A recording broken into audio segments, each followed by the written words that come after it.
Happy Saturday. I hope you guys are doing good. Who's coming to have a chat this morning? I hope you guys are blessed.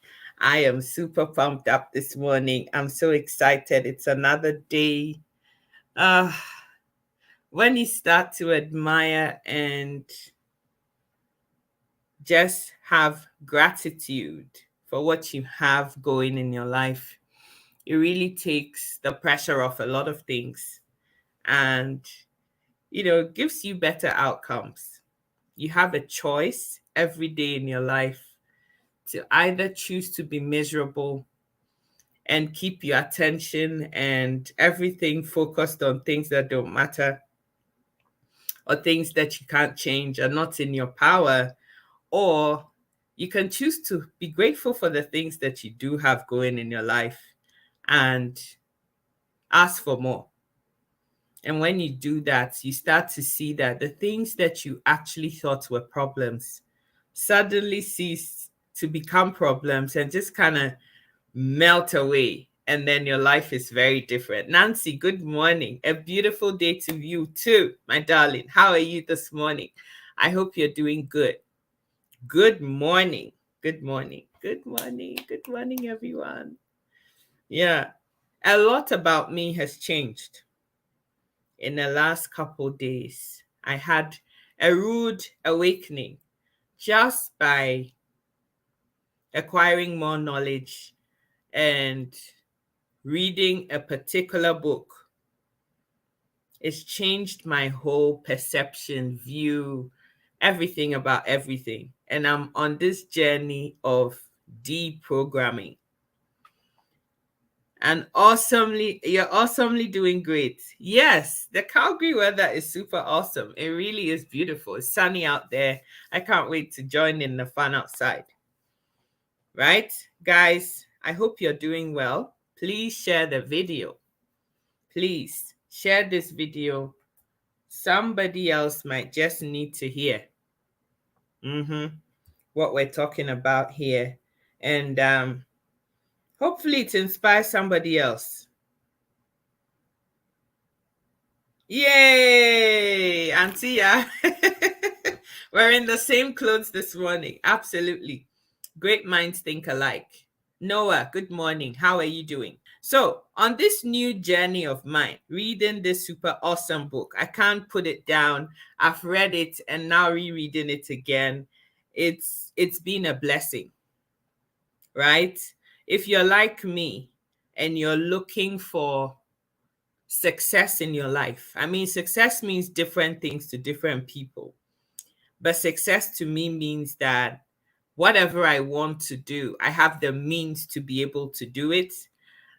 Success to me means that my life is impactful and meaningful, that nobody comes around me and walks away the same.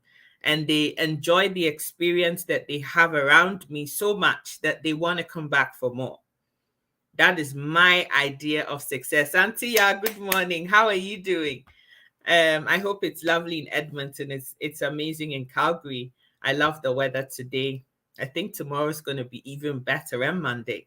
So yeah, I'm just super pumped and really excited about life right now. And somebody's gonna, did I win the lottery? No, I didn't. My mindset changed though, because in everything that we do, I find that life is a choice. Everything. I have a gazillion and million things to be upset about. I have 10 million things to be sad about. But being sad all my life hasn't really gotten me anywhere. So what's the point? Why don't I rather choose to be happy about the 1, 2, or 3 things that are going great in my life and see what changes? And that's what I'm trying to do now.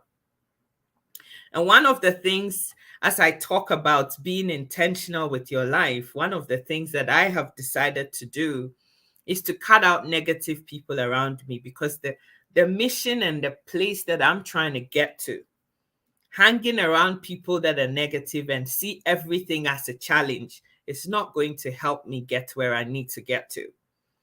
So I'm sorry if I'm going to be a bit brutal to some people, But I'm not here to make no public announcement about who I'm cutting out and all of that. But just know that if you're around me and you don't have 10 positive things to say to me before you talk about something negative, I don't want nothing to do with you no more. Right? I have enough things to drench my own sorrows in and make myself negative and sad and miserable all by myself. I don't need your help with doing that. Like misery finds company. And I don't want to do that anymore. Right? Like I've had this huge, as I said, rude awakening. Right? I'm 41 years old. I don't know how many days I have left.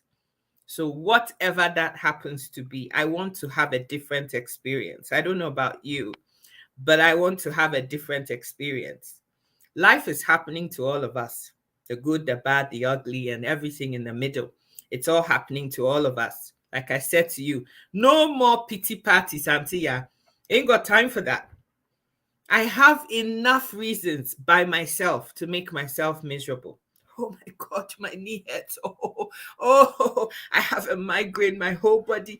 I have enough reasons to be miserable. But I have decided that I need to change this thing here so that I can have better outcomes, right? Words are powerful. Words, the things that you say with your mouth, are very powerful. And that is one of the big things that for this week, I'm really trying really hard, and I'm praying to God that He helps me. Because I wake up in the morning and I'm so excited. God, I want you to do this for me. And in the very next breath, I cancel my order all by myself with nobody else's help. Right? So simple little things that you talk about that you think are insignificant, they're all starting to become very significant to me now. I wake up in the morning and I have this crackling sound in my knees. And the first thing, oh my God, my knees are killing me. Right? Simple thing like that. My knees are killing me. What I'm basically saying is I want my knees to kill me. So of course, my knees will continue to hurt and eventually kill me. Right?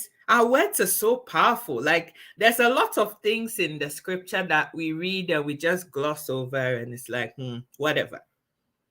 But guys, seriously, if you want to have positive outcome and you put that out there by this thing here, if you have nothing positive to say after you've placed that order, please buy a zip for your mouth and zip up. Keep quiet. Zip it. Zip your mouth. You don't have to talk all the time, and that's what I'm finding. You don't have to say. Sometimes there's some situations where there's just simply nothing to say and you just shut up, because as soon as you put it out there, whatever you're saying is happening in real time, right? I feel all bummed up. I think I'm coming down with a cold. Okay, you want a cold you have.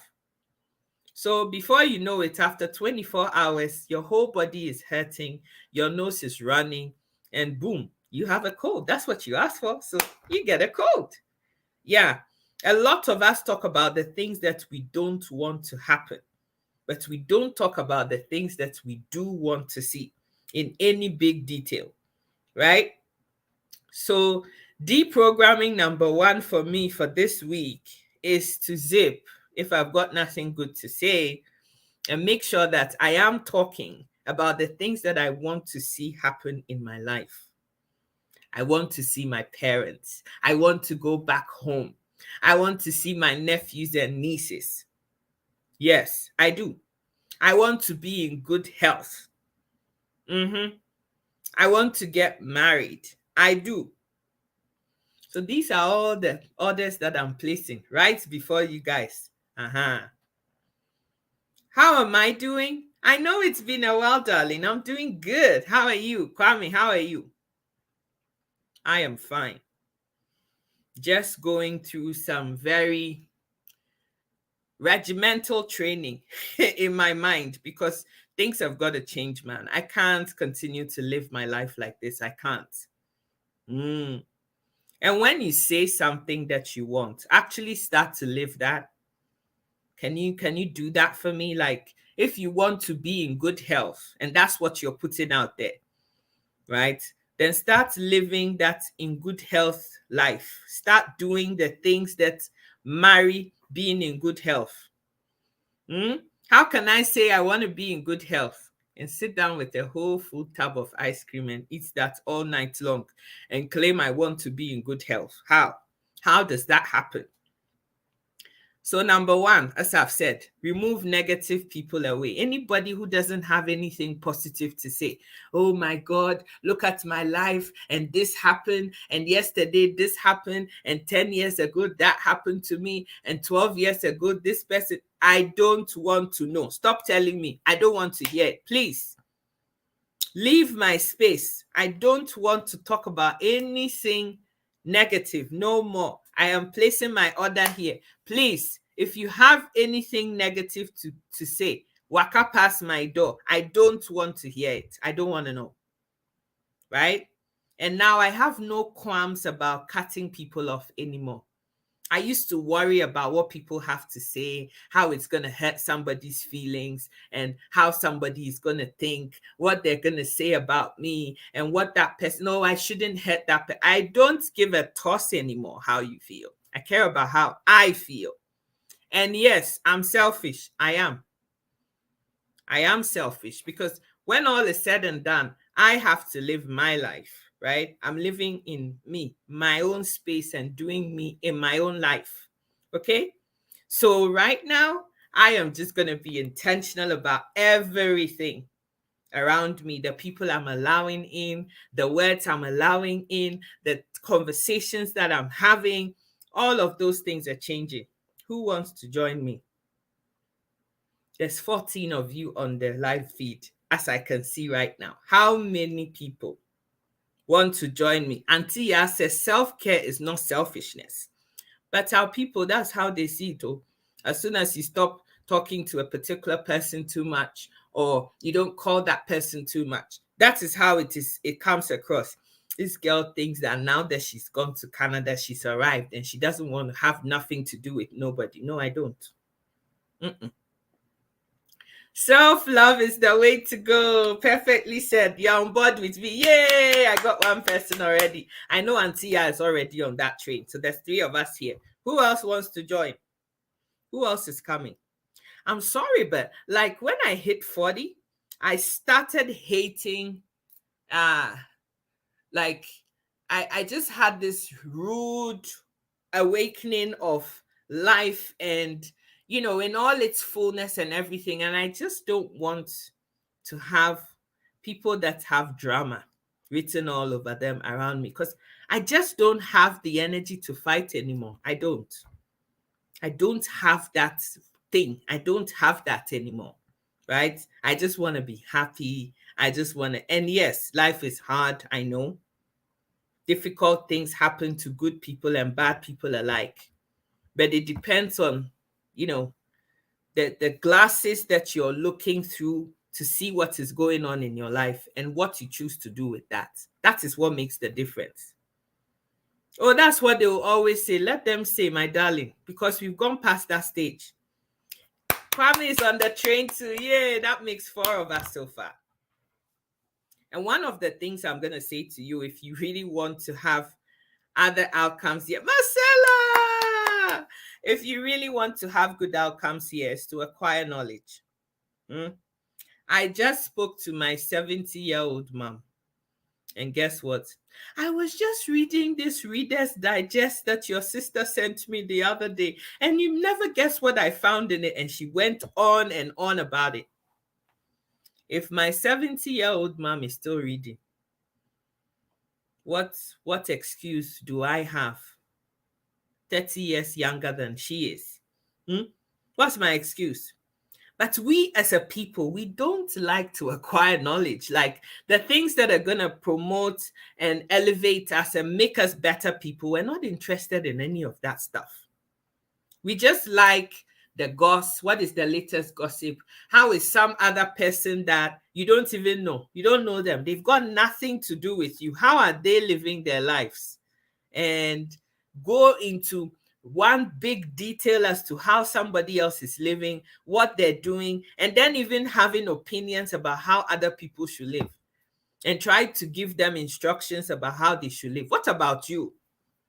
The Bible says, take the log out of your own eyes so that you can see clearly to take the speck out of somebody else's. You're sitting there, you're not happy. You don't have a cent to your name, no savings, nothing. You've not traveled anywhere in the world before. If you were born in Accra, you sat in Accra for the last 50 years, eating comic fried fish all the time. Never moved. You haven't even gone to Kumasi before. Not to talk about Togo or Benin or La Côte d'Ivoire. Nowhere. But you're busy thinking about how somebody else is living their life. This somebody, you don't know him. You have nothing, no interaction, no association, nothing. But you spend your life worrying about how that person is living and not how you are living and what you can do to transform your own life. Life and death is all in your hands, you know. Life and death is all in your hands, in your mouth, and in the actions that you take for yourself. If you want good outcomes you will get. If you don't want, it won't happen.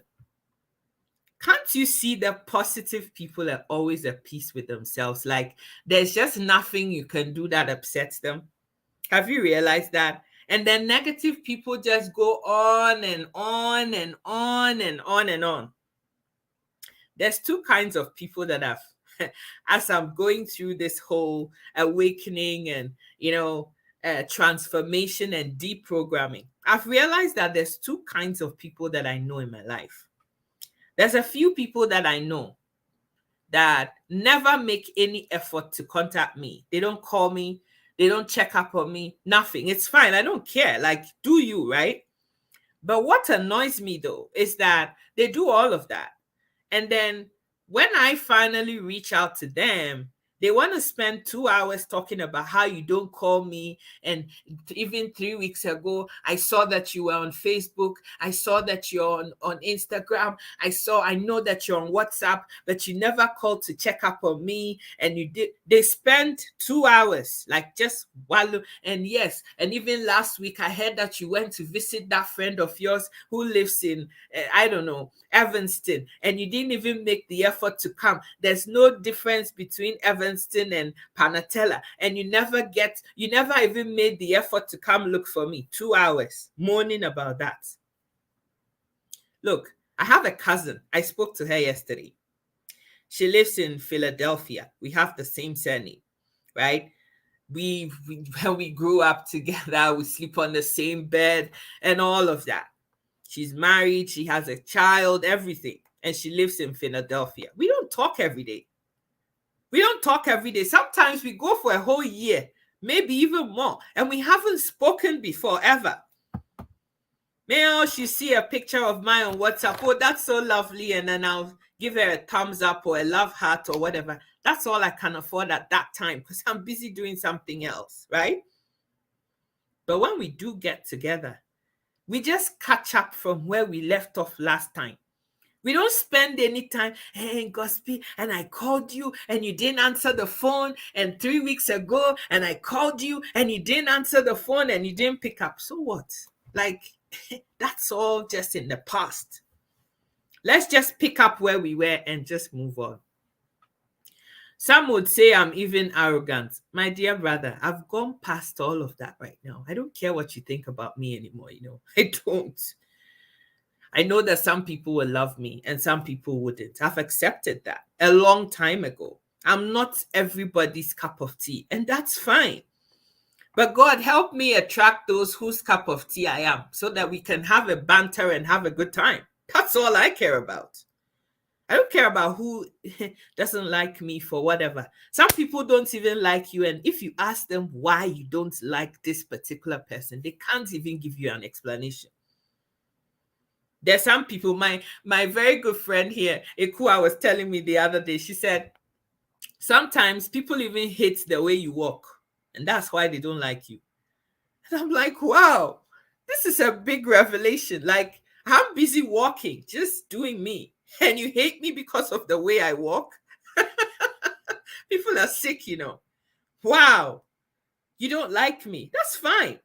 I'm like Marmite, right? Some people will love me. Some people love Marmite. My dad does. I don't know what it is that he sees about Marmite, but he does love Marmite. He put it on his bread and be eating it as if I don't, right? I don't.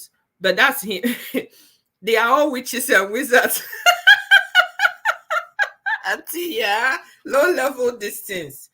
Like, I don't understand. People don't like you because you're in a church and there's so many roles and things that people like. The pastor is looking for people to help with a particular thing, right?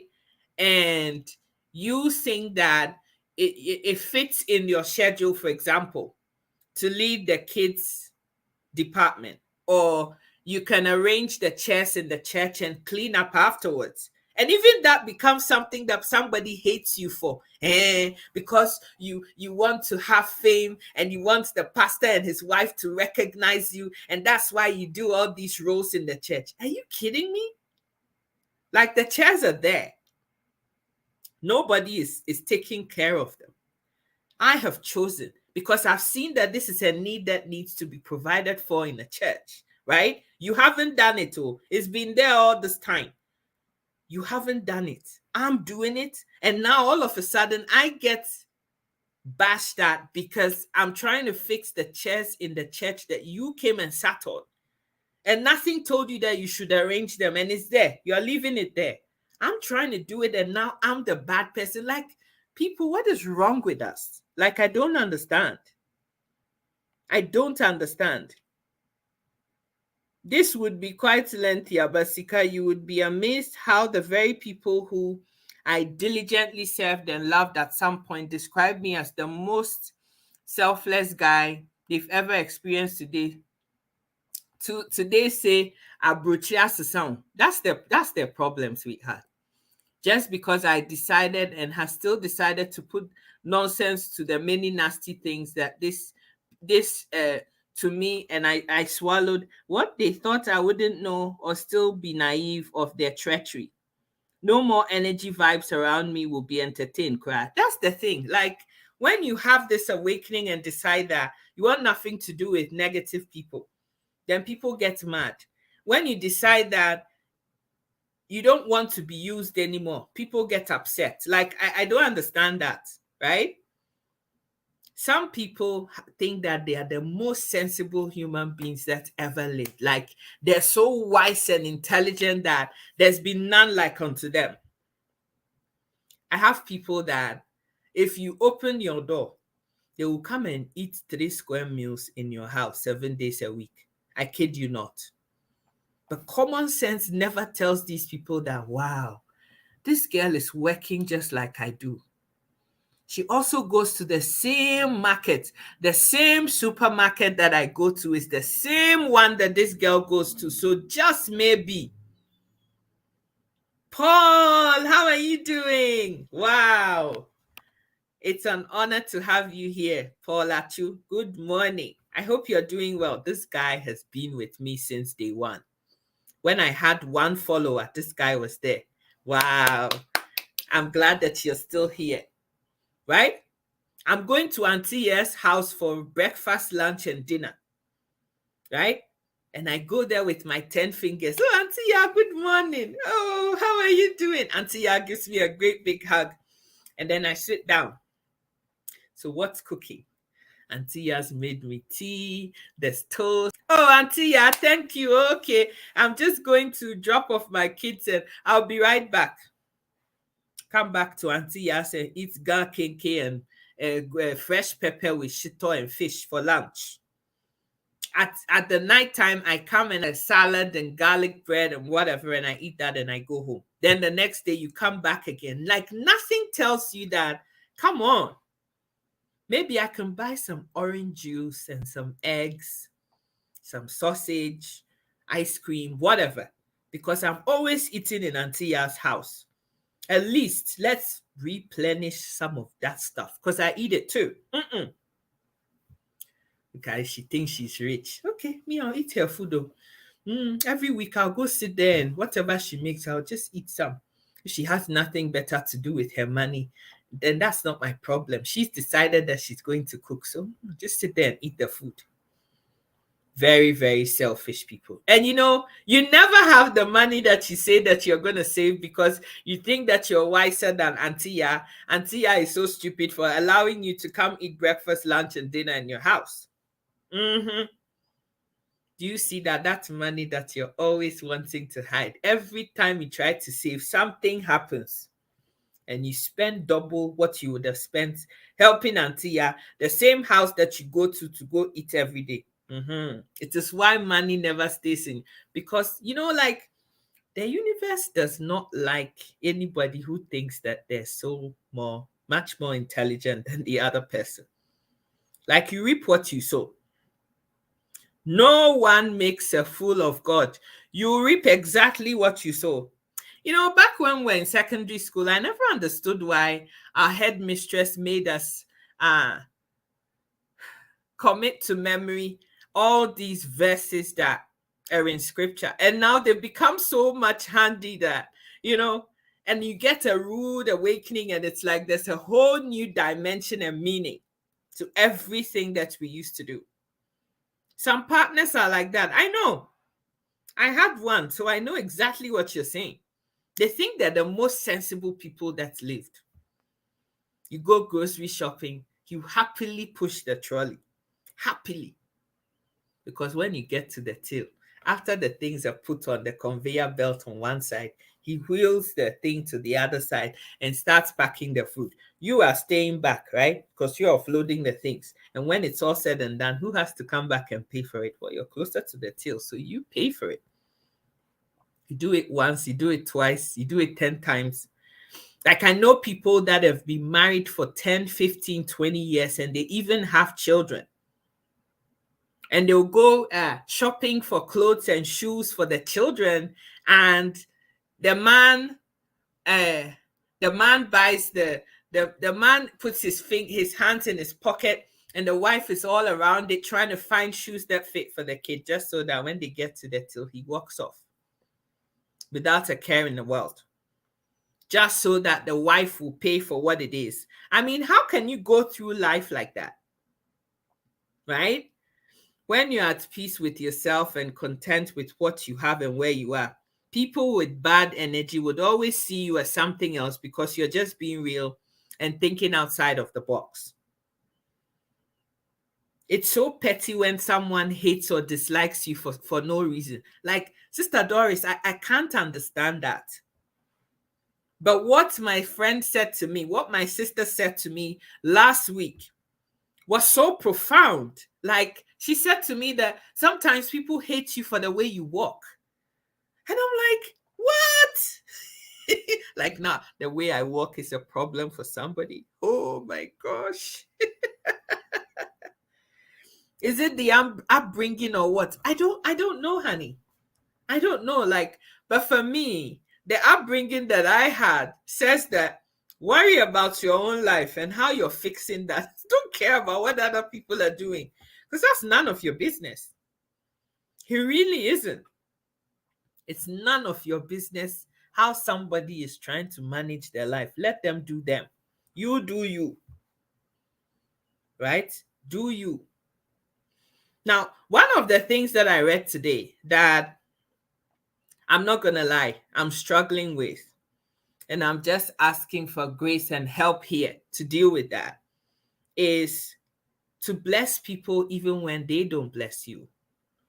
And I've asked a lot of questions that God hasn't yet given me answers to. So maybe you guys can help me. Auntie, I hope you're still here. I want you to help me.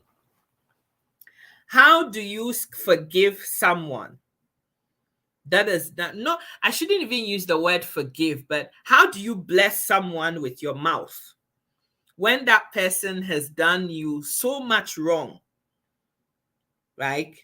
How do you bless A relative who raped you, for example, how do you forgive that?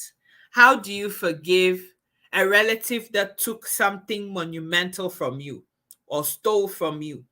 How do you bless somebody who told a lie about something that you didn't do, or you got accused of something that you haven't done, and because of that it changed your whole, your whole path in life, right? Because that's the part of the book. Look, guys, I'm very real here, right? I say it as it is. Some people, like I said, some people love, some people don't.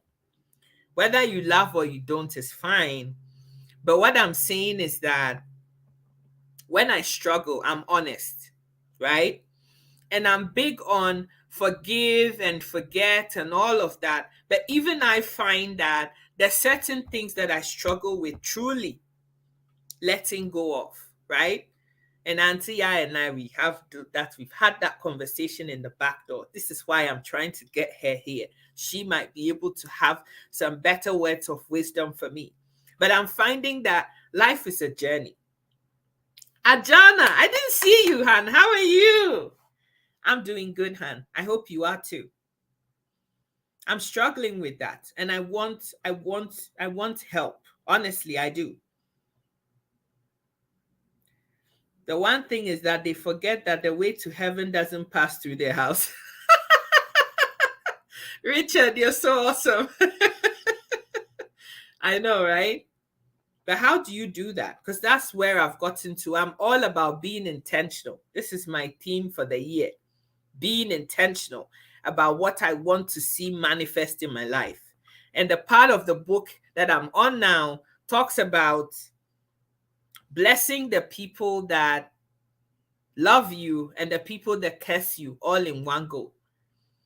How do you bless somebody that undermines you at work just so that they can get rid of you and they can take your place? How do you forgive that? Like, there's certain situations that I struggle with, and I want you guys that are watching me to give me some words of wisdom. We're all learning here, right?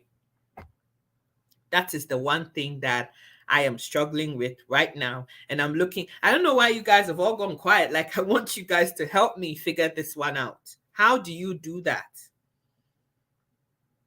Isn't this the same problem Jesus had with the Pharisees? I don't know, Masala, but I do want your help though. I do. How do you do that? Like, little things you can let go of. Somebody, I don't know, insulted you or said something hurtful. Bye-bye. But something that is life transformational, right? If somebody comes back to me and says to me that their own father took their very selves away from them by raping them, how do you tell such a person to go and bless your dad so that blessings will come into your life? Like, how do you do that? I want to deprogram my mind for things like that. It's only the Holy Spirit that can help you because it's not easy. I get that. But how do you do it though? I don't want just us to go into spiritus mama thing. I want practical, like practically. How do you do it? You see, Antia has gone quiet on me. Because, these are conversations that I love to have with people because I'm real, right? Let's say it as it is. Let's just really say it as it is. Let's not gloss over it and go, oh, this is what it is and this is what you have to do and pray about it. No, seriously, like, how do you deal with that? It's hard, right? It is. So if anybody has the answer for me, please, I want you guys to help me because that's where I'm stuck. I'm not from the family of forgiveness. I don't buy into the rhetoric that you must forgive so that you can be free. I'm not forgiving anyone whose sole purpose in life at that particular time and space was to destroy me. And that decision, trust me, is in no way holds me in bondage. God's job is for forgiving. That's not my job, respectfully. It's a deep question. It is. And I really want a deep, honest answer. Honestly, you can't. Okay, thank you.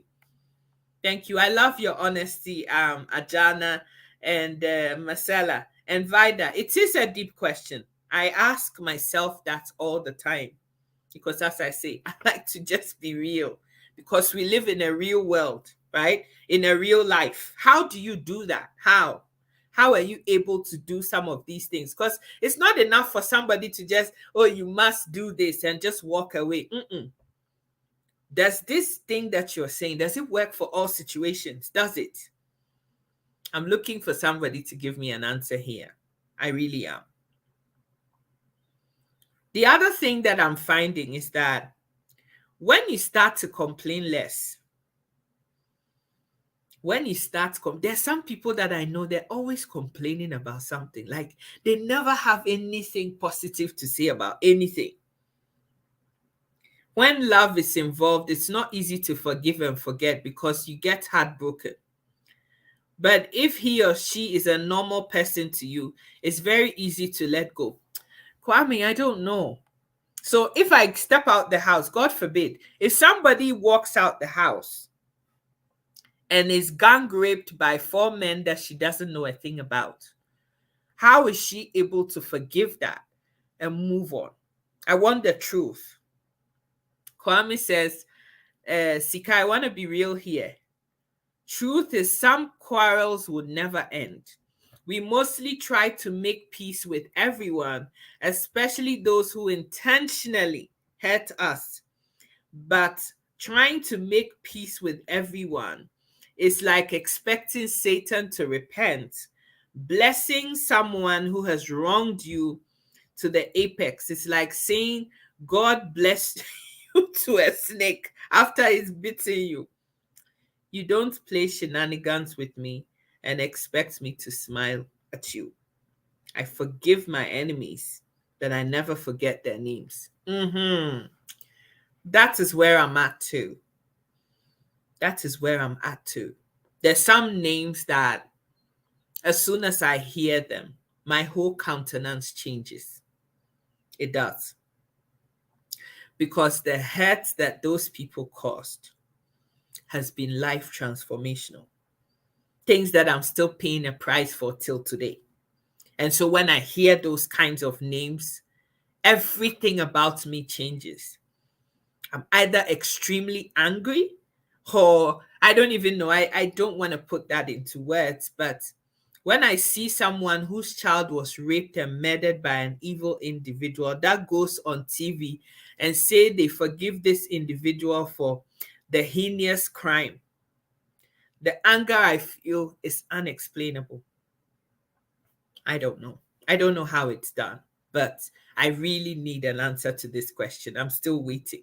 And I'm happy that there are real people here that are willing to have this conversation with me seriously and really, and not gloss over it and try to, let's just be frank and honest here. There are just certain things that are so hard to let go. But for me personally, I see that forgiving doesn't mean I have to sit in the same room and drink coffee with you. Forgiving you doesn't mean I have to sit at the same table with you and laugh with you and hold hands. No. But forgiveness sometimes is for you yourself to be able to let go of the hurt and the bitterness associated with what that person has done so that you can find true healing to move on. How can you forgive but don't forget? That's contradictory. Once you forgive them, you should forget. Oh, I'm loving this conversation, man. I really, really am. I want more answers. I love you, Ajana, Kwame Kodia, Marcella, all of you. Like, you guys are super awesome. I like the fact that we're having real, honest conversation here. No fakeness. I don't like it when people come, but the Bible says, I don't care about what the Bible says. Like, we are living in a real life here. What do we do? Give me answer. Okay. Less complaining. That's another thing. Less complaining. When I started this video, I told you guys there's a gazillion things that I could be complaining about. Believe you me, there is. Why hasn't this worked out? Why is this that? And why is that? Why did that person look at me the wrong way? And why did this person do this? Why is my body hurting? Why do I have this? Why do I have that problem? Why hasn't this happened? Guys, you could go on and on and on and on and on and drive yourself crazy about it. But I see that when you start, I think that when you've been through life and gotten to the very bottom of life, when you've been reduced to nothing, it teaches you how to be grateful for tiny little things. And because I've had that experience, I know what I'm saying. I know what I'm saying. 10 years ago in my life was really hard. Really, really hard. Like things that I never thought could happen happened. Imagine me 10 years ago sitting in a wheelchair. Yeah, stuck in a house because I was in an apartment that was on the 3rd floor and I'm in a wheelchair. How am I going to get down the stairs? Now learning how to walk, everything all over again. This one is in the knee, this one is in the other foot, and you've had dual surgery and it's just a big hot mess. What do you do? Right? And in that space, not working, nothing, like you go check your bank account and you've got £1 and 28 pence left in it, and it's just hilarious. It wasn't a pretty sight. It wasn't funny. It wasn't a fun time. Like I think about those times and I wonder how I made it through those times without losing my mind. Right? But that time also taught me how to be grateful and have gratitude for little things. And so for me now, life is all about the little things. Like somebody comes to my door right now and brings me breakfast. I'll thank you for 2 weeks for that. The whole thing is the mere fact that you thought about me and you went overboard to think that, oh, this girl likes this particular thing and got it and brought it to me. Oh my God. Yes. Right? You know that I like Jamaican patties. And then I wake up in the morning and there's a freshly baked Jamaican patty with a cup of tea to go with that. And it's like, oh my God, the fact that you thought about me, those little things that people don't even think it's anything. To me, it's a big thing.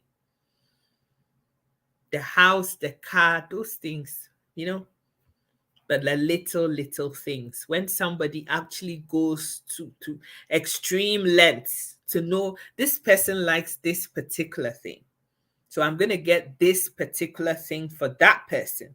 Things like that, they really mean the world to me. They move me. They do. We people get away with evil stuff and people turn on you when you're still hurting and not forgiving. The katasumuamuasu factor is a killer. Auntie, yeah, I cannot live like that. I can't begin to tell you the number of people who want me to close this page down because it doesn't fit into their model of what they think somebody like me should be doing. Come on, you're a civil engineer by profession. How can you come and sit on social media and allow people to say all manner of things to you? I'm not on social media for those people. I'm not. But what I have is a platform where we're all educating each other. We're all having a good time. We're having a pleasant conversation right now. And you guys don't know that you're teaching me. I'm learning from this whole experience. Like, because I'm now in touch with myself, every little thing that is going on, I'm learning something from. I really, truly am. Right? And that's all I'm about. You signed up to fail the moment you started complaining, while the same energy can be used to turn the table. Kwame Kode, I just love this guy. It's he just says it as it is. That's the gospel truth. All this time you're spending resenting and moaning about what's not going right in your life. Like, if you spent 15 minutes every day, you're complaining about how things are so hard and the government did this and that person did that and this person didn't do me this to me and nobody is helping me out. But go find a job. There's so many services that people are wanting people to provide for them. Start providing one of those services and boom, you have a job. Right? I think we must forgive, but we don't have to give them room for reoccurrence. Just ignore them for good. Leaving room for reoccurrence is not, I don't think that that's where the real focus is. But I asked the question, Marcus, and I want your honest opinion here. If, God forbid, if you're a victim of rape, the person that raped you is a family member, right? Let's say that person is an uncle or, I don't know, somebody in your family that you can't just easily erase and forget about. How do you forgive that? Want an honest answer. I wish I could totally agree with Hajana. Salient point in there, but personally, I forgive because I know holding on to bitterness is like taking poison and expecting the other person to die. And I hear you, Kwame, it's not fun. Having said this, I still wouldn't have anything to do with you ever again. Forgiveness given, trust denied, period. That's it. That is it. Right? And for me, I think that forgiveness is also a process. I don't know what you guys think, but forgiveness is a process. You can't force somebody to, oh, it's okay, so just let it go now. It's a process. It's a process. But a lot of us refuse to even begin the process, and that's what I have the problem with. Right? Because I've seen people that have been held back, spellbound, mouth, legs, hands, everything tied up around them, to the point that they even start physically being sick because of all the toxicity that is inside of them that they're refusing to let go of. And that's what's sad, because the person who did whatever they did to you, he's happily living his or her life, right? And you're drinking his poison and you're dying, but they're moving on. Like, yeah, and that's what Kwame is talking about. I'm glad we're having this conversation. I'm so excited. Although one may be tempted to complain, complaining has never changed our circumstances. We complain, yet remain in the same position. We must fight to move out of the spirit of complaining and into the spirit of doing. The question one should ask is, what can I do that will change my current circumstances? Oh, Jana. Sincerely, my heart becomes extremely heavy, almost feeling like I carry heavy weight on my chest. So, however, I confront the issue head on and let it go, or I stay away forever. How do you confront somebody who perpetuated something really awful to you and died? How do you deal with that? Because now there's never going to be no justice. This is why, like that Jimmy Savile thing, all the victims and all of that, I have an issue with the people that waited till there's no more Jimmy Savile. Now you're talking about this. Where is the justice? Like, what is the point? What was the point? Why didn't you talk about this when he was alive? Why?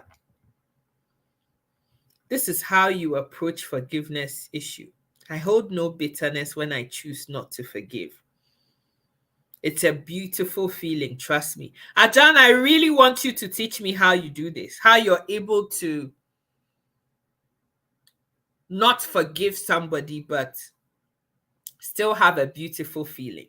Because to me, I think that if this is not somebody that you see all the time, or like you're completely removed from, and your life doesn't affect them in any way, maybe your formula works. But what if this person is in your face? A brother, a cousin, an uncle. And this is somebody that no matter whether you like it or not, like you're constantly going to be seeing this person. How do you do it?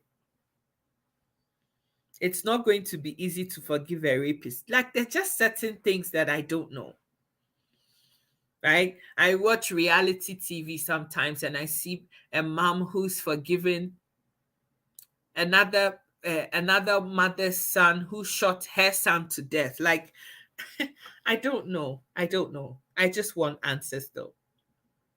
Because on this journey of being intentional, somehow life just has ways of bringing things that are thought provoking and that are going to push the boundaries of your very belief. And that's why I'm so excited Antia is here. One of the reasons why I love Antia so much is because she is an aunt that doesn't behave like your typical aunt would. She understands, she doesn't judge, and she wants things out in the open. And a lot of people, Antia's generation, are not like that. Our community is not made to be like that. Do you know how many aunties of mine come in the back door and tell me, why do you talk about intimacy and sex on your page? Do you know? And I'm just like, please, I'm just doing me.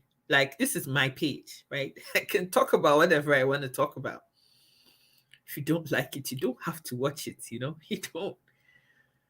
But sex is a part of life. We all have sex. I do, right? I'm not even hiding it. I do. So if I want to talk about that, I would talk about it. Like, it's all this covering up and pretending and not being us and people wanting to put you into a particular mold. It's those things that don't facilitate progress and growth in our lives. Anybody who knows me well, even my own mom who gave birth to me, she knows that these are the things that I like to talk about.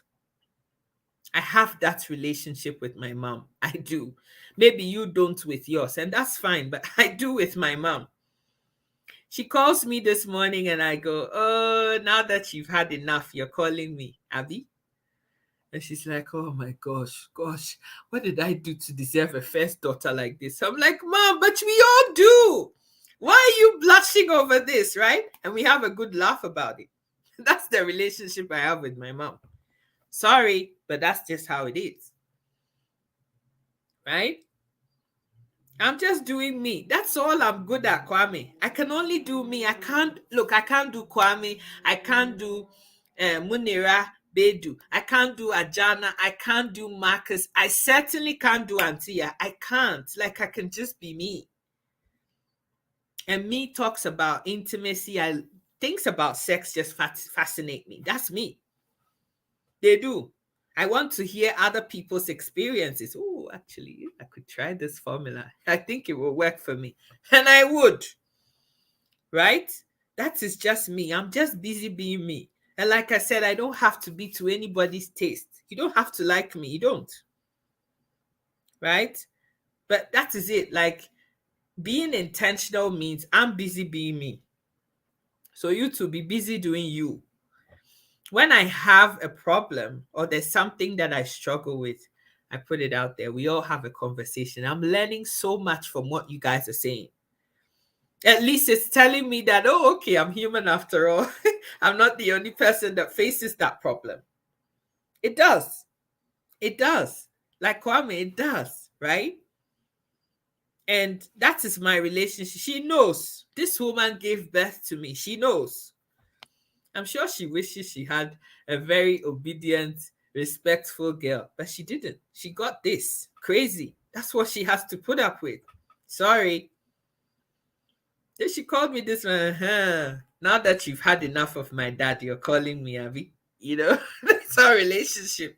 You've had enough, so you're calling me. Because this weekend I said to her, I know you're going to be busy. You're going to be busy with my dad, so I will not call you. When you've had enough, you can call me. You know? The Bible advises that we live at peace with everyone, forgive those who hurt us, and even love our enemies. Yes. Nonetheless, there's a Bible verse I love so much, and it reads, the day King Uzziah died, Isaiah saw the Lord. I tell you, there are some people that must die before you can see progress. Kwame, I love you. Stumbling blocks in diverse ways.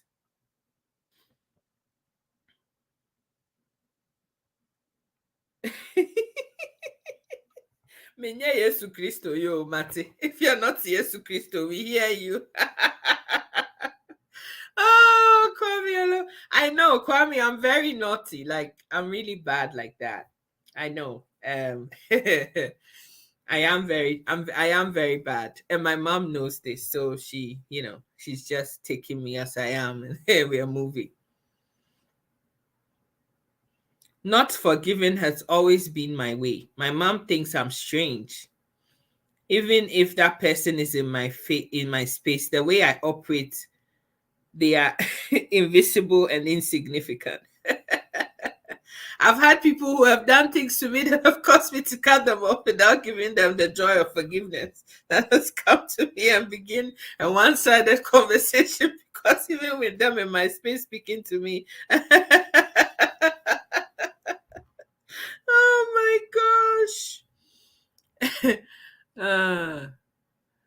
You're not the my here once you're here type. No, I'm not. I say it as it is. In our African setting, talking about penis and vagina is not it's not a staple food. A lot of the cultures, I'm from the Volta region, right? My mom's Togolese, my dad's Ghanaian. We don't talk. Those words are so big. Like, if you went anywhere and said those things, the eyes alone that you'd be given for saying those things in public. If eyes could kill, you drop dead that minute. And yet, if you come and see the styles that those same people giving you the eyes, what they do behind closed doors, you will marvel. For me, I'm like, let's just have this conversation in the open. We all know you all do it, so why can't we talk about it? Right? But because I choose to be different, that's why a lot of people can't stand me, because I'm different.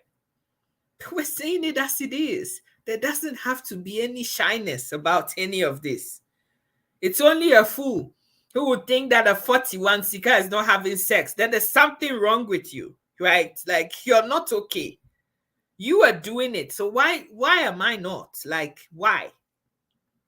It is real life.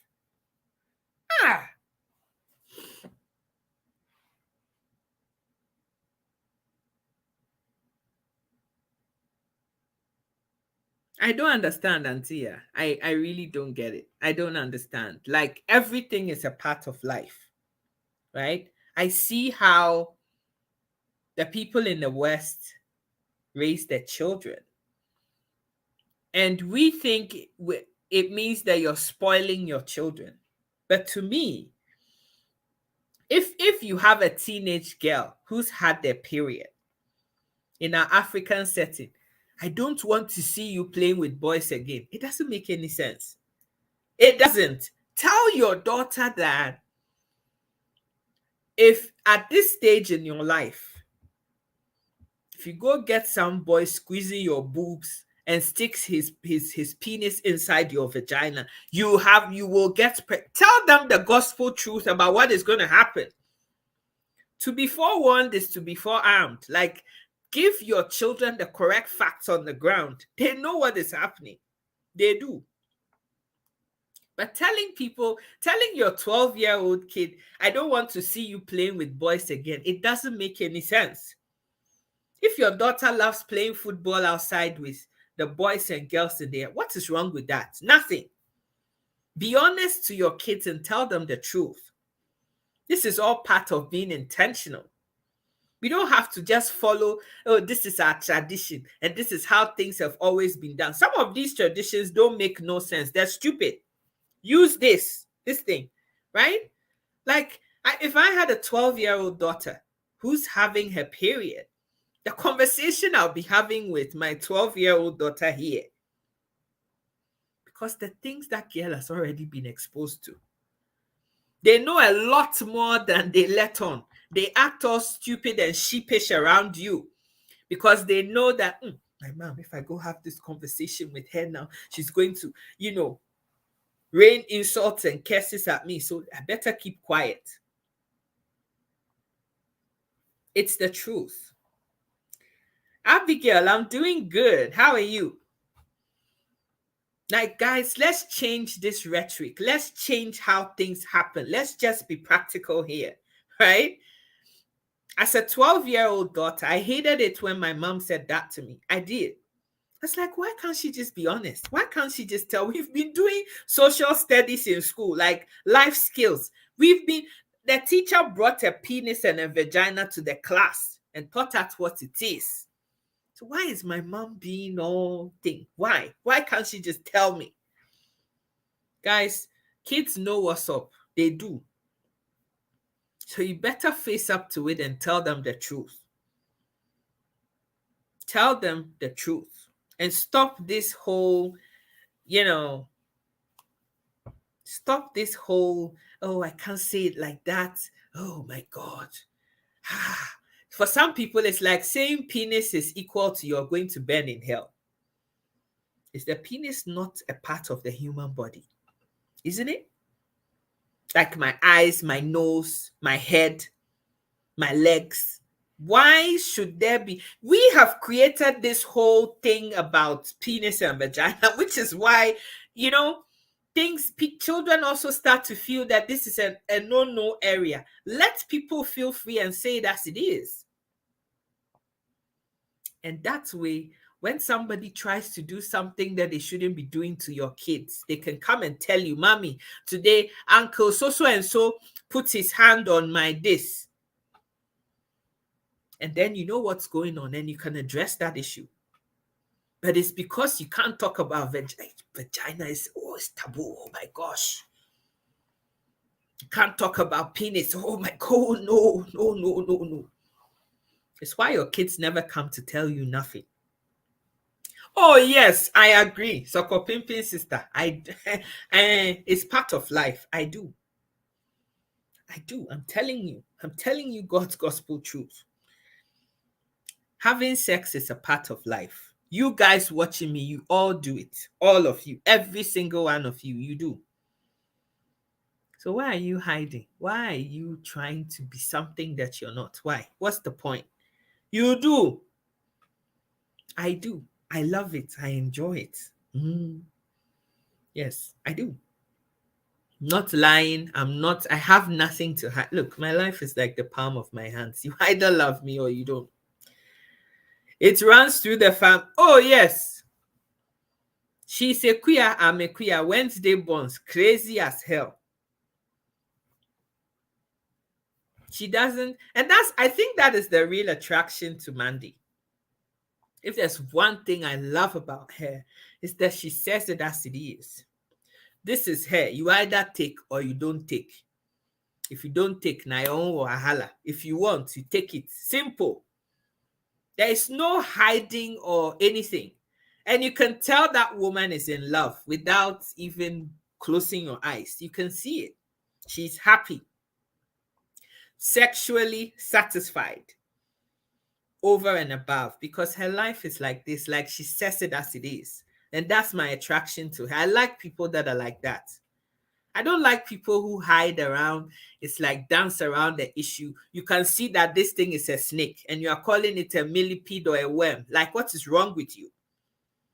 Right? I can't be 41 years and can't live my life. Why? Because it doesn't fit into somebody's mold. Okay, tough. Look, I come from a family where my parents, especially my father, would much rather I'm not here on social media. He just wants me to be a private person, mind my business, and do me, and not put my life in your face like this. That's him. He's a very private man. As you guys have seen, he's never been on any of my videos. He probably never would, because that's just him. Doesn't want to be in your face. I respect him. We've had private conversations that have not all been pleasant, because he doesn't understand why I want to do this. But I want to. This is my life, right? And so my father has come to a place where he's like, look, my daughter is crazy. No matter what I do, if she wants to do social media, she would.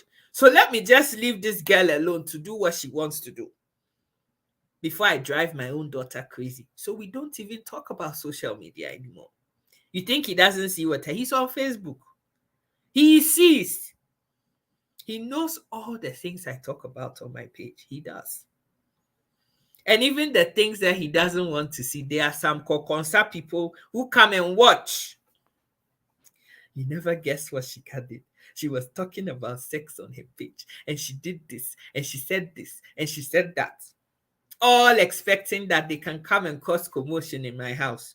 They know I'm crazy. They know. Look, these people gave birth to me, okay? They know who I am, true and true.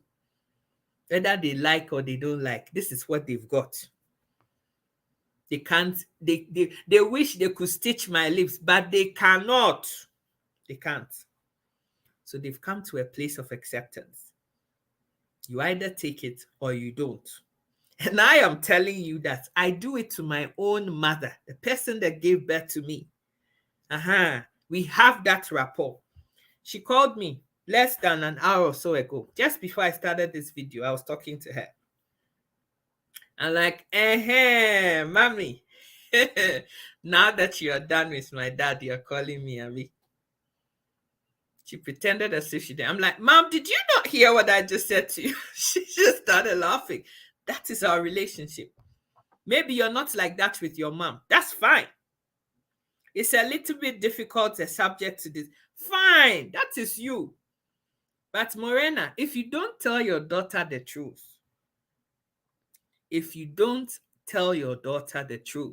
she will go and find out things that you don't want her to know. Believe you me.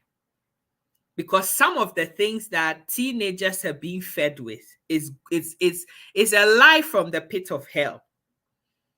I know a 14-year-old girl who told me that her friend said, if by the age of 15 you haven't had sex, you're going to be stupid. Your mind is not going to be screwed on right.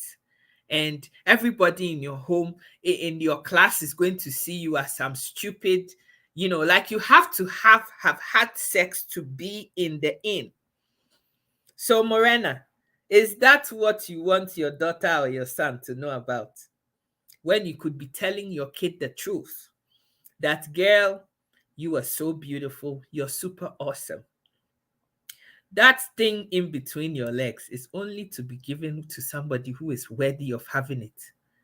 Don't let any riffraff have access to that thing. Wait till you're mature enough to discern and decide who should have it. Is that not a better rhetoric for your kid to know? Or you want it is so difficult to discuss. You have made it difficult. Like, I have a 4-year-old niece. And she can call everything as it is, including vagina. She knows. So when she goes to school and somebody does something that shouldn't be, because she knows that thing is not supposed for anybody to go there. So if anybody as soon as she comes home, Mommy and Miss whatever took my panties off and she gave me a wash and she did this, then the mom knows what's going on, right? But it is when we create this whole mystical feeling about that thing, that part of your body, that is what creates the whole problem. Kids know what's up. They do. They know what's up. When they're 4 and 5, oh yes, and God put a baby in your belly. I'm sorry, by the time they are 8 or 9 years, they know it is not no God put no child in no belly. They know what you do. They know. So you better tell them the truth, guys. You better do. Our parents were something else. Like, Auntie, I'm originally from Trinidad. When I started my period at 8, my mom told me if a boy comes next to me, I'll get a big belly with a baby in it. Can you imagine? Let me tell you, I was running and screaming like a fool in school because if a boy came next to me, I was terrified of getting a big belly. Like, this is just crazy. The principal sent for my mom because they thought I had a mental. See? Ajana, God bless you. God bless you for this truth. I really respect you for this. Guys, being intentional about living, it's so liberating, you know. Like, just say it as it is. Right? Say it as it is. Kids are not stupid. They're not. They know what goes on. They do.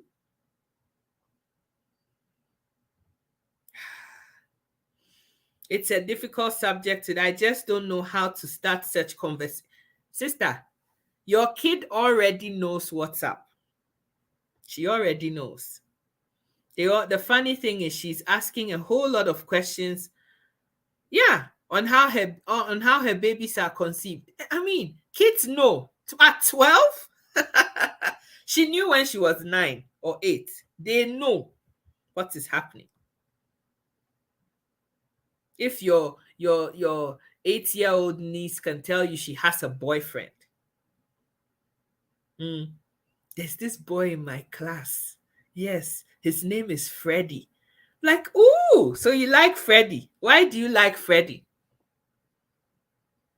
Just enjoy this joke. A pastor's son went to play outside and a boy insulted him saying, Upa, ukoti kakraka. You have a big penis. Okay. The boy came home angry. And so, so they asked the dad, what is a penis? The dad, being a pastor and typical Ghanaian parent, hypocritically said, oh, Junior, it's your leg, pointing to his leg.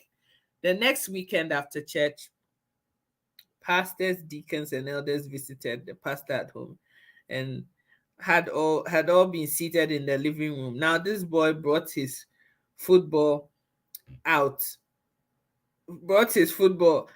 to go. And the rest is history. He's going to play with his penis, innit?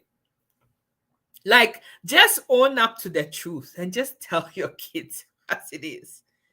You must have this conversation. 12 is too old to not have had that conversation. With this day and age of technology as it is, there are things out there at the tip of their fingers. They have access to everything. And if they're around other children, there's no way to protect them from reality because you're not going to follow your kids to school. My partner has a 12-year-old, right?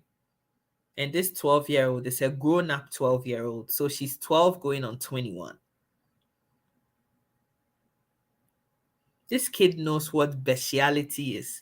I hope you guys know what it is. But she asked me about that because she's very big on the internet. She knows where everything is. And she asked me, when I was 12 years, I didn't even know there was a word like that. But that is what my 12-year-old kid knows.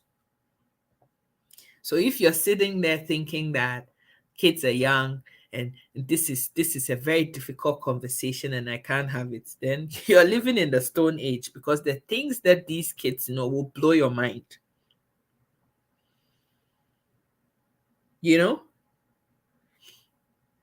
Teach them the right way before they get the wrong information. Like my 8, 9, and 10, I have these conversations with them when I talk to them. My nieces, I do. Title, so who is your boyfriend? And then they have this sheepish look. It's like they're shy. I'm like, no, don't be shy. Tell me, who is your boyfriend? What is his name? So what does he do? Do you talk to him? I want to know what goes on, right? I want to be that auntie to my nephews and nieces that they can tell anything to and not feel that if they tell me I'm going to look at them in some way. I'd much rather tell them the truth than not, right? Because I'm blessed to have an aunt like that I can say anything to, right? We talk about those things as if it's nothing. And that's the way it should be. You much rather find the truth from people who you know you can trust than go find out the lie from out there. And this is both for fathers and daughters. Like, fathers need to teach their daughters how men operate so that the daughter knows this. Oh, my dad told me about this kind of guy. It's not a good one. Nah. And it's a mom's place to tell the kid the truth about their bodies so they know what it is. Because believe you me, if you hide and you don't tell them the truth, they'll find out things that they shouldn't find out. Look at a Janice mom. If a boy stands next to you, you have a big belly. So anytime a boy approaches, she's running like a man. I mean, what is this? What is that? But I'm glad that she's owning up to this truth. A lot of people don't want to talk about this thing. They don't. Right? So in being intentional, be intentional with everything. The old ways of doing things, those are gone. The fact that we went told the truth doesn't mean that it was a good thing. It was a very traumatic. Don't play with boys again. What does that even mean? These are people that we run around the house. Somebody goes to hide something and then they run around trying to find. Don't play with them. What does it mean? And you traumatize children when you say things like that to them. Right? Tell them the truth. Because if you don't, they'll find out. And so this 14-year-old girl was terrified because her friends have told her if she doesn't have sex by the age of 15, she's not part of the, she's not got it going on. Oh, my 5-year-old niece going on 25, she already knows. Like, start the conversation as early as 5 with the parts of their bodies and things like good touch and bad touch.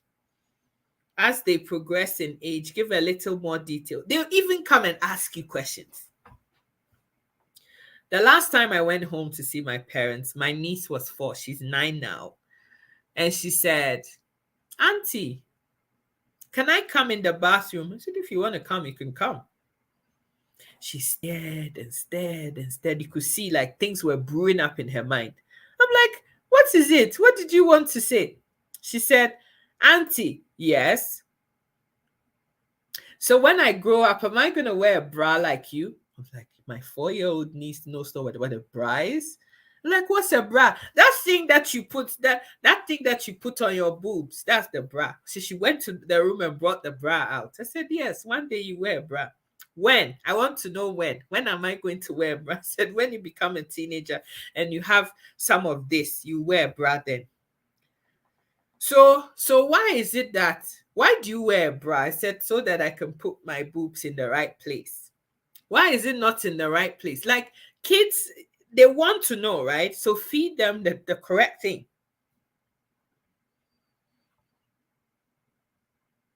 Feed them the correct thing. Parents don't teach their kids. That's why when we go to high school, they come out being pregnant and drop out. Teach them the sweet and bitter side of it, the correct time to do it and not to do it. Simple as that. Because if you don't, they'll think, oh, I want to be part of the group, right? I have to. If I don't have sex by 15, nobody will want to play with me. Or they'll go and pick some riffraff. Somebody who does not deserve to see nothing, not even your knickers, not to talk of your thighs, to go do that with. And it will be the most horrible experience ever, and they will regret ever losing their virginity to something like that, right? Tell them the truth. I find it ridiculous when some parents undermine the intelligence of their kids. Yeah, I'm talking about kids of today. Before you think they have already, I said my kid, my partner's child is 12, and she asked me that do I know that some people have sex with their pets? How does a 12-year-old know that?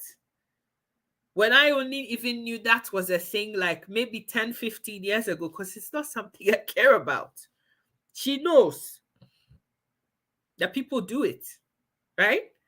So if she knows that, does am I supposed to think that she doesn't know that like her dad and I are intimate? She knows. She knows in no small detail what we do. She does. So you either tell her the truth and try to control what happens, or you don't. And that is the gospel truth. Yeah. Sometimes they ask stuff just to confirm what they already know. Exactly. Most of the teenage pregnancy issues is as a result of ignorance about themselves. Tell them the truth. You allow your kids to come in your room and you think that you've hidden condoms and they don't know what they are for. You're having a blooming laugh. They know. They know. They have those conversations. They talk about things. Like there's nothing kids don't discuss. So please, being intentional covers everything and should touch every aspect of your life. Anything that happened to you that you didn't like, be the one that changes that for the next generation. It's very important.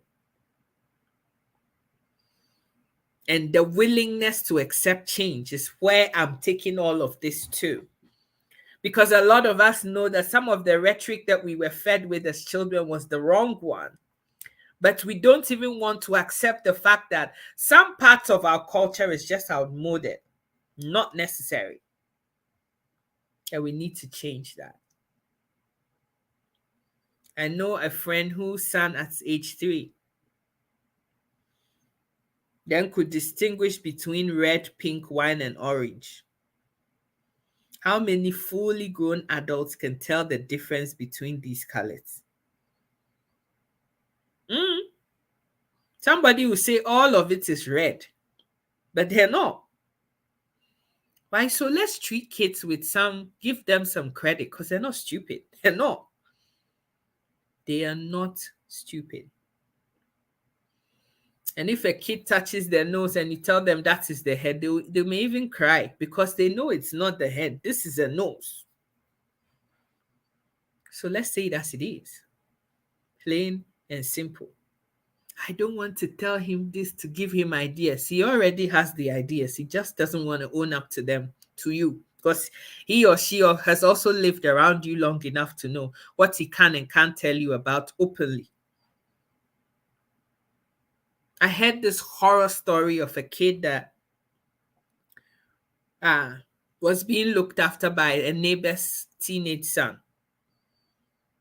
And this guy was sticking carrots and plantains and bananas up this girl's vagina for weeks on end. His fingers, like anything he feels like. This girl started developing an infection at the age of 4. Every time the mom goes to give this girl a shower and it gets to cleaning the down below, she's crying, she's screaming because it's hurting like hell. And it was only after the mom got the brothers and persuaded them and took them away out of the house somewhere else on holiday that the brothers owned up to the fact that they knew that this neighbor's teenage son, 16-year-old boy, who was holding the fort for the mom in the 2-3 hours that she had to be away from work to get home, was the same person sticking things up this girl's vagina. Now they've run all these tests. This girl has a really horrible infection that could even cause her fertility in later life. But if this girl had been told from the infancy. This thing is only for mommy. If anybody touches it, you tell mommy. As soon as the boy tried anything, she would have told the mom. But this guy had gotten into the kids' minds and told them that if they ever told anybody else what he was doing, they were all going to die. So they kept it quiet. And this young, poor little girl was struggling. Very needless. And this happened right there in Ghana. It is happening right under your noses without you even knowing. Right? So you better tell your kids the truth. You better do that. Very important to me. It's a subject that I'm very passionate about. Because I think that rape takes a piece of you away that nothing can ever put back. Oh yes, forgive and forget, but it's a trauma that you just find coping mechanisms for, but you can never unlive it. So if you really love your daughters and you want to protect them, this is the time. This is the time, right? And the last thing I'll say here is gratitude, because gratitude changes everything. I thank God that I'm awake today. I can see the light of day. I can get out. I can walk on my own 2 feet again. I know what's being trapped in a wheelchair felt like. But today I can stand on my 2 feet on my own and walk unaided. It's something that I am so grateful for. Not everybody has that privilege. I am able to see. I can see. You know? You are most welcome. You know, a lot of times we tend to keep things in thinking we are the only ones going through a particular thing. It's good when we open up and talk. Ajana, and that is the space that I want to create here. I'm happy that you will begin the talk. And please be completely open and blunt, no matter how uncomfortable it makes you feel. There is absolutely nothing wrong with telling your daughter there is a vagina and there's a penis, because there are. They are real things. Absolutely nothing wrong. I come from the most conservative family you can think about. I have siblings that don't even at their ages, when I talk about penis and vagina, they get angry. Oh, sister, what are you talking, big sis? You know, some of these things you talk about. But they have sex too. So I am debunking that craziness. My nieces and nephews, they know their auntie is crazy. They have to make do with me. It is what they got. But they love me at the same time. Because even in my craziness, I allow them to be them. That is the only way to figure out a kid's mind and know how you can feed it with good information.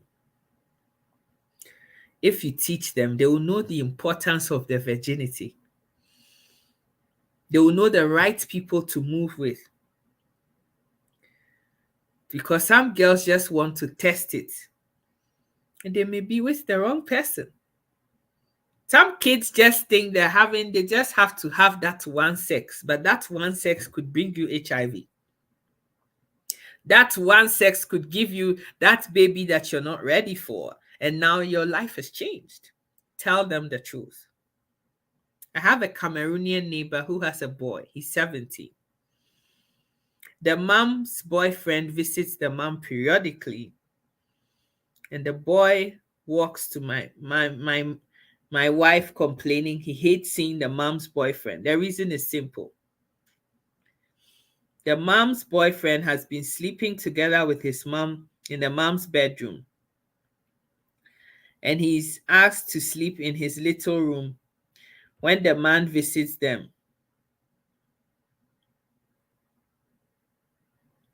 So what they do together, he's not invited there, and I was shocked. Yeah, this is because the boy was never shown what boundaries are all about. Right? At my age of 41, if I went home to see my parents, you know that is their room. They could both be dressless in their room. So what do? You knock their door. And if they ask you to come in, then you go in. But I go in there, I lie, I sit on the side of the bed, I lay on my dad, I give him a hug, good morning, dad. I cross over to my mom's side, I do the same thing. Sometimes I even ask them to move and I sleep next to them in the bed. We have a chat and then we all get up. That is my relationship with, but I would never for the life of me think that I have to go and see what my dad does to my mom. Like, that is just crazy. Boundaries. These are all things you teach your child. Right? When she's a baby, yes, they may lie in the bed with you. Then you transfer them to a cot. And at a certain age, they sleep in their own room. I like Caucasians for that. I love them for that. Like right from the kid's infancy, the room is made purposefully for that kid. And some moms are very, very, very territorial about it. They will put a rocking chair and everything in that room, but the kid is sleeping in that room. Boundaries, boundaries from day one. Right? Do whatever works for you, but it is crazy that a 17-year-old boy hates the mom's boyfriend because he should be sleeping in a bed with the mom. That's just crazy. That is just crazy. Right?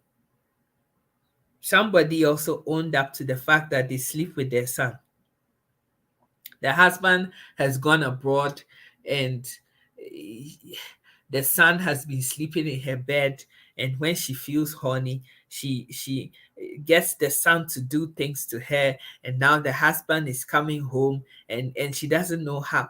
It's just mind-blowing. Like, yeah. But these things happen, right? They're happening. Teach the child the way they should go, and they'll never depart from it. That is what the Bible says.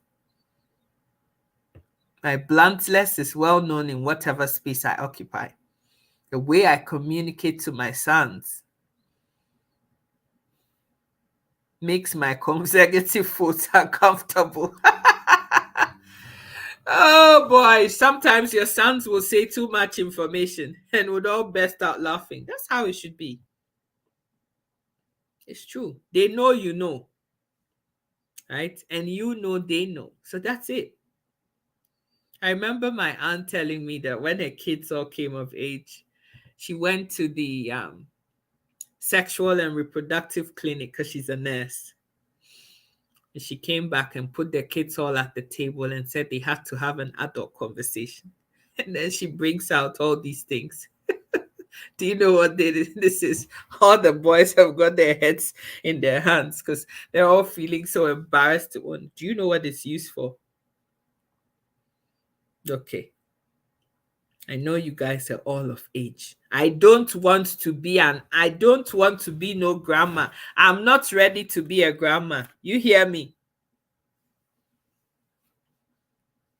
And went into great detail explaining to them what is and what this is and what it does and all of that. The kids were horrified, but they got the lesson. They understood. Right? Sometimes when you have these conversations, people think that you're promoting promiscuity. Are you? Or are you just being honest? Because you much rather give kids information than not and leave them to go figure out things for themselves that are going to be messy. Guys, I'm living this life of being intentional. Like everything I'm doing now, I'm not just following like some fool or some stupid or a sheep without brains. Everything, every action, every word that comes out of my mouth, I'm thinking about it. And if I'm human, if I make that mistake of saying something I should have quickly, oh my God, please, I shouldn't have said that. Oh gosh. Because I'm being intentional. And I know it's life transformational. I can feel it in everything that I do now. Guys, being intentional about life is very important. If you want to change the outcomes that you're having, it's something that you absolutely must do. There's no if, buts, or maybes about it. It is the fact. Okay? I love you guys so much. You guys are super awesome. Ajana, God bless you.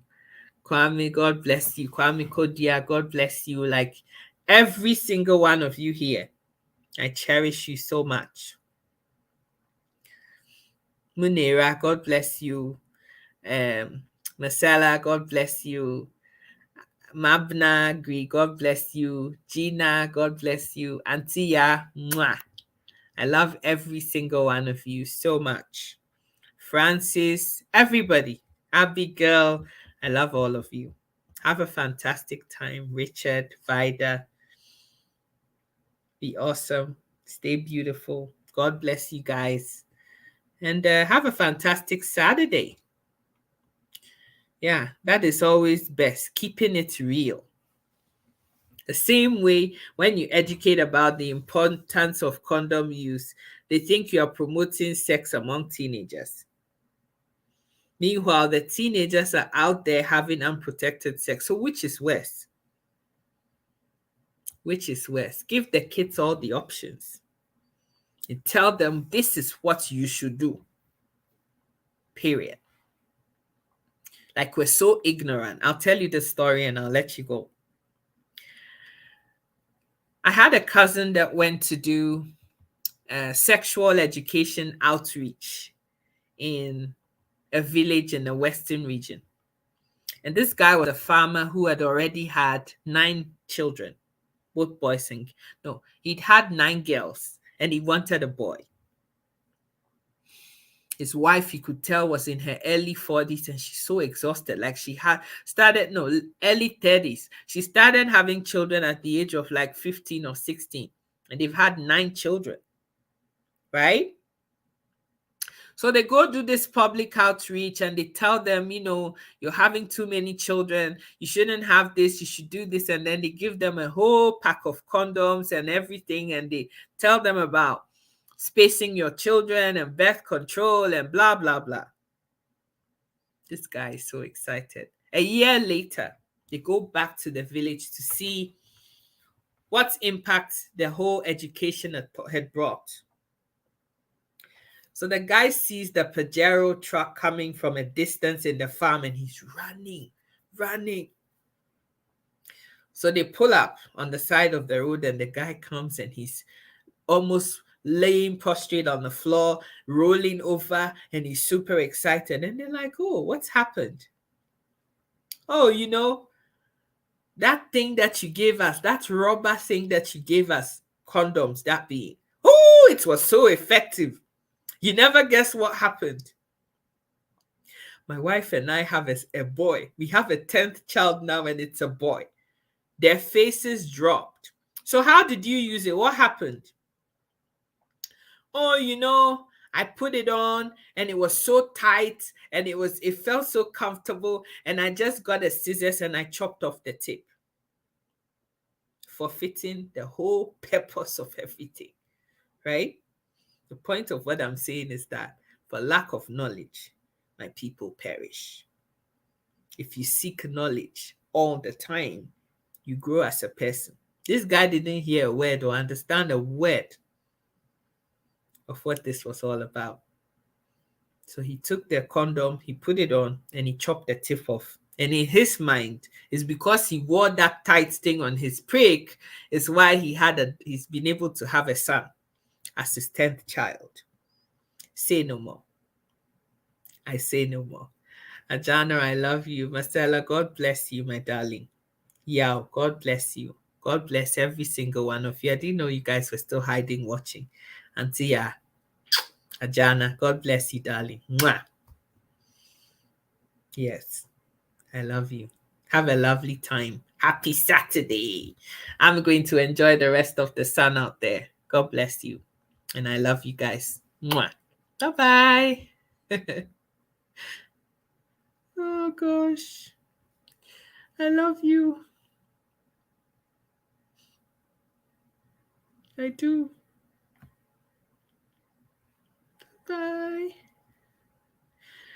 My video does not want to go.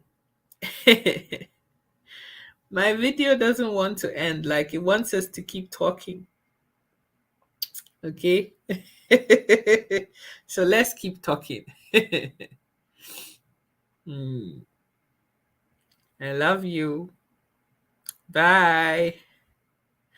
I don't know what is happening, though, but my video says it's not ready to cut yet. So it wants me to keep talking.